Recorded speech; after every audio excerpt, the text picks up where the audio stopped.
Ito na yung Busay Falls. Puntahan na natin. Bayad muna tayo ng entrance. Barangay Tagabas, Ibaba, Katanawan, Quezon. So let's go, punta na tayo. Pwede, may daanan pala rito. Ayos. Maganda rin. Wala. Yun. Ayun, yung Busay Falls. Pero, yung pinanggalingan ko kaninang umaga, mas malinaw doon. Pero okay naman dito. Hindi ako pwede maligo nito. Kasi, pagod na rin ako.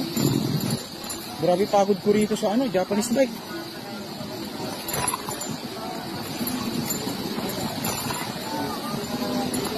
Ayun.